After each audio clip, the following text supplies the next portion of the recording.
मृदा स्वास्थ्य कार्ड योजना, जिसे सबसे पहले 2004-2005 में गुजरात सरकार ने शुरू किया था और 2015 में पूरे देश में लागू किया गया, खेती में बड़ा बदलाव लाने में मददगार रही है। इस योजना से किसानों को खाद और फसल प्रबंधन से जुड़े सही फैसले लेने में सहायता मिलती है। गुजरात के सानंद के किसान किरण भाई पटेल की कहानी इस योजना की बड़ी सफलता है। वो बताते हैं कि गुजरात का कृषि विभाग किसानों को संतुलित खाद उपयोग की जानकारी देकर उनकी मदद कर रहा है। इससे मिट्टी की सेहत बेहतर बनी रहती है, फसल की पैदावार बढ़ती है और खेती का खर्च कम होता है।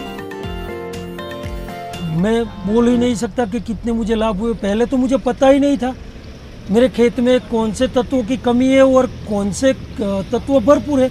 मैं तो जो सब कुछ डाल रहे थे, सब लोग, सब किसान वही डाल रहा था। वो कहते नहीं है कि अट्टे कट्टे, हमारे गुजरात की भाषा में बोलते हैं अट्टे कट्टे, तो ऐसे ही सब लोग डाल रहे थे, मैं भी डाल रहा था।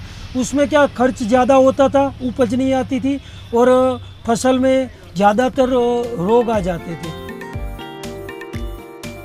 कृषि विभाग के अधिकारी बताते हैं कि मृदा जांच की प्रक्रिया आसान लेकिन वैज्ञानिक है। गुजरात में मिट्टी जांच प्रयोगशालाओं के मजबूत नेटवर्क की मदद से किसानों को मिट्टी में पोषक तत्वों और कमियों की सटीक जानकारी मिलती है।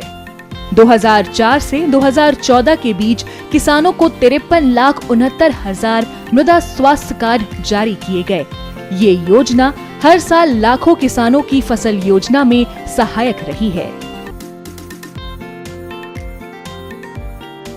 गवर्नमेंट ऑफ इंडिया की जो सॉइल हेल्थ कार्ड स्कीम है, उसमें जैसे कि हमारी लेबोरेटरी है सेक्टर 15 गांधीनगर की, उसमें खरीफ में अप्रोक्स 11 से 12,000 सैंपल्स आते हैं और रबी में अप्रोक्स 4,000 के करीब सैंपल आते हैं। मतलब कि अभी 2024-25 में अप्रोक्स 15,000 के करीबन sample soil testing laboratory Gandhinagar में आए हैं।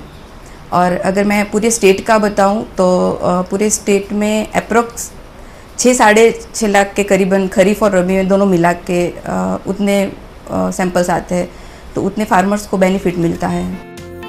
गुजरात में मृदा स्वास्थ्य कार्ड योजना की सफलता दिखाती है कि किस तरह डेटा आधारित खेती और सही जानकारी लेकर किए गए फैसले भारत के कृषि परिदृश्य को बदल सकते हैं।